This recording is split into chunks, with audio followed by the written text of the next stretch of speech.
इस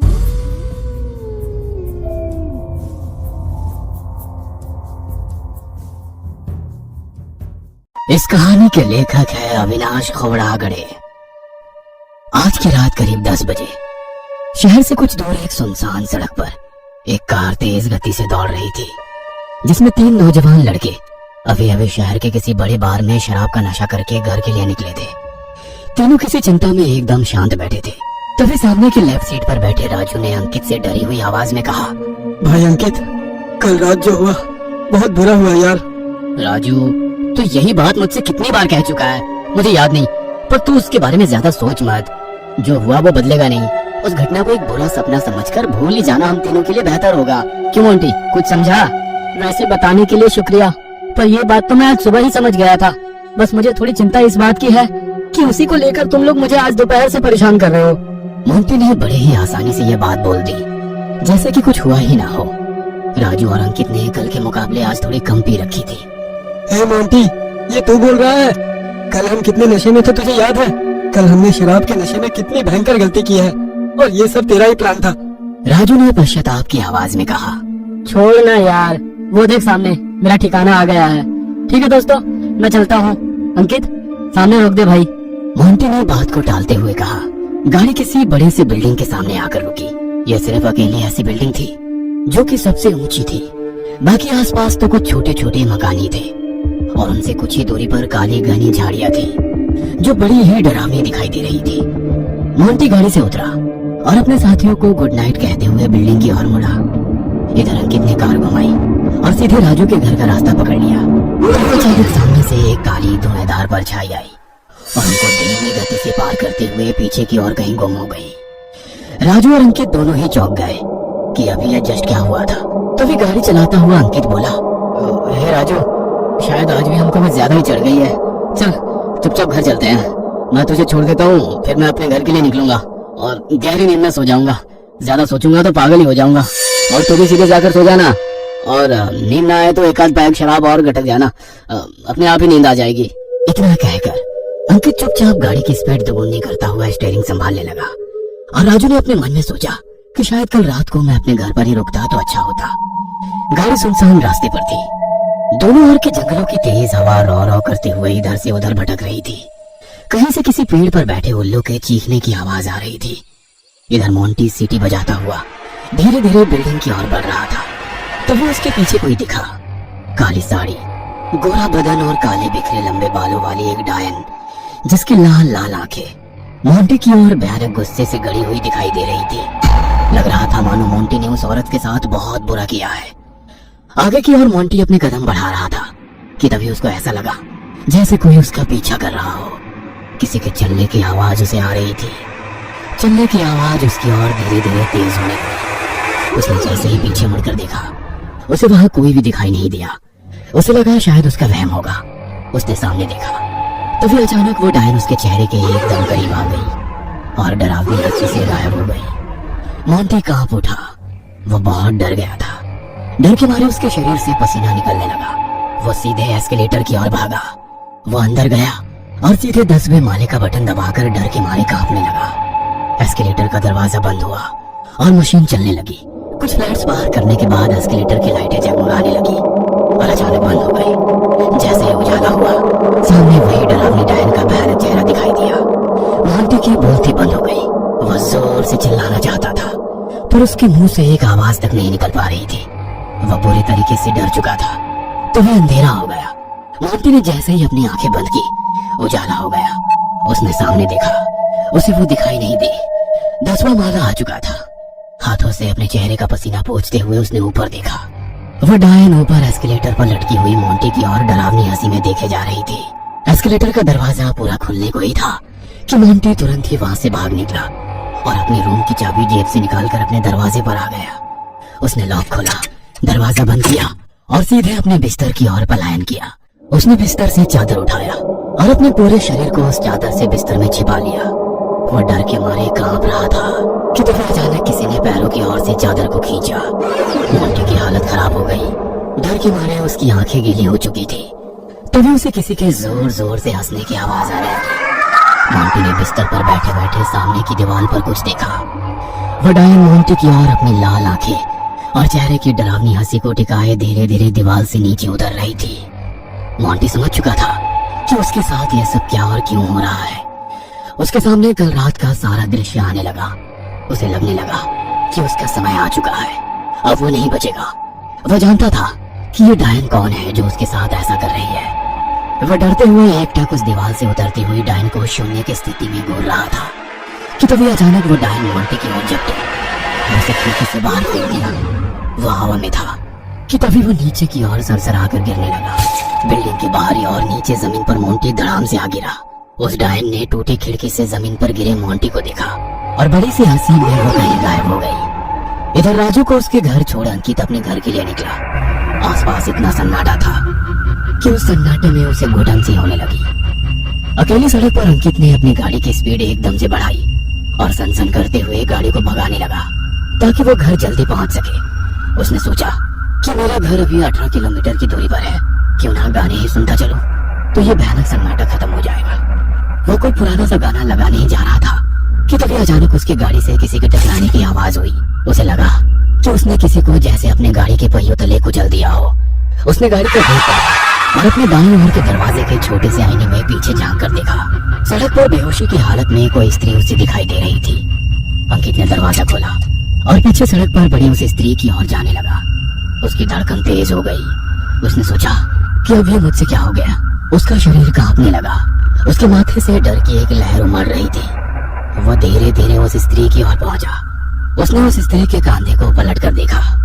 अचानक उस स्त्री ने डरा देने वाली हंसी में अपनी लाल आंखें खोली। यह स्त्री वही डायन थी जिसने अभी अभी मोंटी को खिड़की से फेंका था। अंकित के पैरों तले जमीन खिसक गई। वह एकदम से चौंक कर पीछे हट गया और डर के मारे उसकी सांस फूल गई। वह भागकर गाड़ी के पास गया। वह डायन सड़क पर खड़ी होकर उसे देख रही थी। अंकित ने गाड़ी का दरवाजा खोला और अंदर बैठकर गाड़ी स्टार्ट की। दरवाजा लॉक करके आईने में उसने पीछे देखा। उसे वहां कोई भी नजर नहीं आया। उसने सनसनाकर गाड़ी भगाई। गाड़ी चलाते हुए वो ऐसे कांप रहा था जैसे किसी काम के बोझ तले वो बहुत थक चुका हो। वह इतना डर चुका था कि गाड़ी को बहुत तेज रफ्तार से सामने की ओर भगा रहा था। तभी उसने ऊपर के बीच वाले छोटे आईने में पीछे उस डायन की एक झलक देखी। वह एकदम से चौंक गया और डरते हुए उसने पीछे देखा। उसे वहां कोई भी नजर नहीं आया। पीछे की सीट उसे एकदम खाली दिखी। उसने जैसे ही आगे की ओर देखा, उसके सामने वाले बड़े कांच पर वो डायन उल्टी लटक कर उसे देख रही थी। अंकित ने अपना सारा संतुलन खो दिया और उस डायन को एकदम से तेजी से अपनी बाईं ओर घुमाकर सामने किसी पेड़ पर एक जोरदार टक्कर मार दी। गाड़ी की स्पीड बहुत तेज थी। टक्कर इतनी जोरदार हुई कि गाड़ी के चीथड़े हवा में उड़ गए और इंजन के पेट्रोल में आग जलने के कारण पूरी गाड़ी भस्म होकर जलने लगी। अंकित मर चुका था। गाड़ी के साथ साथ उसका शरीर भी जल रहा था और वो डायन उसे जलते हुए दूर से अपनी संतुष्टि भरी आंखों से देख रही थी। उसकी डरावनी हंसी में ऐसा लग रहा था मानो वो मन ही मन बहुत खुश थी, क्योंकि उसका दूसरा शिकार अभी पूरा हो चुका था। उस जलती हुई गाड़ी को एकटक देखते हुए वो डायन अचानक आंखों से ओझल हो गया। किसी बंगले के आसपास एक बड़ा सा गार्डन नजर आ रहा था जिसमें कुछ छोटी बड़ी झाड़ियां थी जो रात की ठंडी हवा में लहलहा रही थी। उस बंगले की दूसरी मंजिल की एक बड़ी सी खिड़की का उजाला बाहर की ओर प्रकाशित हो रहा था। वहां नीचे किसी झाड़ी के पास अचानक उस डायन की परछाई प्रकट हुई और वो उस खिड़की की ओर ताकने लगी। खिड़की से उस डायन का वो भयानक चेहरा बड़ा ही डरावना लग रहा था।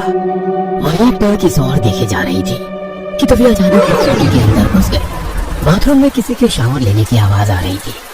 बारिश की तरह शावर की बूंदें किसी का शरीर भिगा रही थी। वो राजू था जो अपनी आंखें बंद करके शावर की गर्म बूंदें अपने चेहरे पर कल की चिंता में डूबा हुआ ले रहा था। इतने में वो डायन ठीक राजू के पीछे दीवार के पास दिखाई दी। अचानक राजू को अब ऐसा महसूस होने लगा कि वहां पर वो अकेला नहीं है, उसके साथ कोई और भी मौजूद है जो उसकी ओर गुस्से से घूर कर देखे जा रहा हो। राजू ने अपनी आंखें खोली और पीछे मुड़कर देखा। उसे कोई भी नहीं दिखा। उसे लगा कि मैं कुछ ज्यादा ही चिंता कर रहा हूँ। उसने अपनी आंखें बंद की और सोचा, शायद वो मेरा वहम था। मुझे फ्रेश होकर चुपचाप सोने की कोशिश करनी चाहिए। जैसे कि अंकित ने कहा था, ज्यादा सोचूंगा तो पागल ही हो जाऊंगा, तो मुझे भी ज्यादा सोचना नहीं चाहिए। यही मेरे लिए सही रहेगा। शावर लेते लेते उसने जैसे ही अपनी आंखें खोली, उसने देखा कि शावर से गर्म खून की बूंदें उसके चेहरे को भिगा रही है। उसका सारा शरीर खून से लथपथ हो चुका है। वह डर से सहम गया। शावर की बूंदों से पीछे हटकर वो अपने खून से सने शरीर को ताकने लगा। उसकी सांस फूल गई और धड़कन तेज हो गई। वह बड़ी बड़ी सांसें लेने लगा। एक पल में ही उसने अपनी आंखें बंद की और खोल दी। उसने देखा कि सब कुछ नॉर्मल है। उसका शरीर पानी से भीगा है, ना कि खून से। उसने शावर की बटन बंद की और खुद को जल्दी से टॉवेल में लपेट लिया और फिर बाथरूम से बाहर निकल आया। वह घबराया हुआ था। घबराहट में उसने अपने नंगे शरीर को कपड़ों से ढक लिया और वो सीधा आईने के सामने घबराते हुए जा खड़ा हुआ और अपने गीले बालों को टॉवेल से पोंछते हुए बड़ी बड़ी सांसें लेकर कुछ सोचने लगा। ये जो अभी हुआ था वो क्या था? क्या वो सच में हुआ था या कोई सपना था? उस आईने के सामने बालों को पोंछते हुए वो ऐसा सोच ही रहा था तो फिर अचानक उसे आईने में किसी की परछाई दिखी। वो डायन उसे अपनी डरावनी हंसी में लाल लाल आंखों से घूर रही थी। राजू ने उसको देखा। वो चौंक गया। उसने पीछे मुड़कर देखा। राजू को उस डायन का भयानक चेहरा दिखाई नहीं दिया। राजू ने जैसे ही आईने की ओर मुड़कर देखा, उसे वो डायन का डरावना चेहरा नजर आया। वह डर के मारे हड़बड़ाकर पीछे खिसककर नीचे गिर गया। वह थर थर कांप रहा था। बड़ी बड़ी सांसें लेकर उस डायन को शून्य की स्थिति में घूरने लगा। उस डायन को वो पहचान चुका था। कपकपाहट भरी आवाज में राजू के मुंह से कुछ शब्द बाहर निकल पड़े। तुम तो वही हो। तुम यहाँ कैसे? तुम तो मर चुकी। राजू अपनी बात पूरी करता इससे पहले वो डायन अचानक उस पर झपट पड़ी और अंधेरा हो गया। कल रात के करीब 10:43 में शहर से बाहर किसी अकेली सड़क पर एक बहुत ही आकर्षक और सुंदर स्त्री किसी से फोन पर बातें करते हुए सामने की ओर तेजी से चली जा रही थी। अपने गोरे बदन पर उसने काली साड़ी लपेटी थी जो उस स्त्री को और भी आकर्षक बना रही थी। उसके खुले लंबे बाल ठंडी हवा में उड़ते हुए बड़े ही सुंदर दिखाई दे रहे थे। वह स्त्री फोन पर किसी से कह रही थी कि आज ऑफिस में उसे कुछ ज्यादा ही काम होने के कारण वो इतनी लेट हो गई है।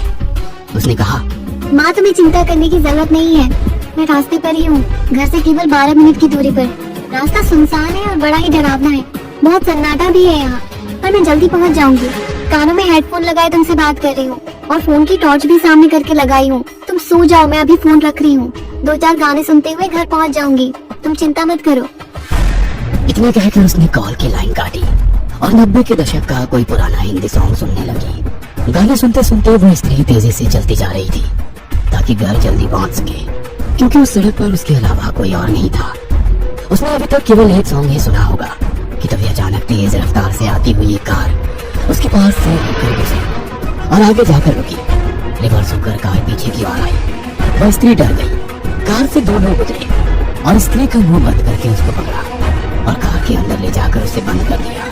दरवाजा बंद हुआ और वो कार तेजी से किसी सुनसान घने जंगल के रास्ते चली गई। गाड़ी हवा से बातें कर रही थी। अंदर राजू ने उस स्त्री का मुंह बंद कर दिया था और उसके हाथों को अपने पैरों से कसकर जकड़ लिया और मोंटी उसके पैरों को दबोचकर छोटी हंसी में अपनी कमीज उतारने लगा। गाड़ी सन सन करते हुए जंगल के रास्ते तेज रफ्तार में आगे की ओर जा रही थी कि तभी उस गाड़ी की रफ्तार बहुत धीमी हो गई। वह धीमी गति में सड़क के किनारे किसी पेड़ से नीचे जा रुकी। दरवाजा खोलकर अंकित बाहर निकला और पीछे मोंटी के साइड का दरवाजा खोलकर अंदर घुस गया। मोंटी ने अपनी गंदी हवस को बुझा लिया था और उस स्त्री को राजू के साथ मिलकर कसकर पकड़ने के बाद अंकित के लिए उसे खुला छोड़ दिया था। कुछ देर होने के बाद राजू ने भी बिल्कुल वैसा ही किया। अब तक उस स्त्री की हालत बहुत खराब हो चुकी थी। सुबह के 3 बजे तक वह तीनों दोस्त उस स्त्री के साथ ऐसा दुष्कर्म करते रहे। उस स्त्री की जान में जान नहीं बची थी। उसकी हालत इतनी खराब हो चुकी थी कि वो स्त्री बहुत देर से बेहोश होकर कार में नग्न अवस्था में पड़ी रही। उन लोगों ने बेहोशी की हालत में भी उसके साथ बेशर्म भरा दुष्कर्म किया। फिर उसे उसके कपड़े पहनाकर कार को स्टार्ट करते हुए कुछ दूर किसी छोटी टेकड़ी की खाई पर ले गए और फिर इन तीनों ने बेहोशी की हालत में ही उसे खाई में नीचे फेंक दिया। वो नीचे गिर रही थी। नीचे नदी में पानी की लहर कुछ ज्यादा ही तेज लग रही थी। उसकी पानी से एक जोरदार टक्कर हुई। टक्कर की आवाज आसपास गूंजी और फिर बंद हो गई। पानी का बहाव उस स्त्री को दूर कहीं लेकर जाने लगा। ऊपर खड़े रहकर उन तीनों ने बड़ी ही बेशर्मी के साथ उसे नीचे गिरते देखा और फिर तीनों अपनी कार में बैठकर कहीं दूर निकल गए। पानी का बहाव अब तक उसके शरीर को कहीं पर अपने साथ लेकर जा रहा था। वह स्त्री अब मर चुकी थी। उसके जीवन में हमेशा के लिए अंधेरा छा गया था। अचानक उस स्त्री की क्रोध में जलती हुई लाल आंखें खुली और वो सुंदर स्त्री हर किसी को डरा देने वाली एक भयानक डायन में बदल गई, उन तीनों से अपना बदला लेने के लिए।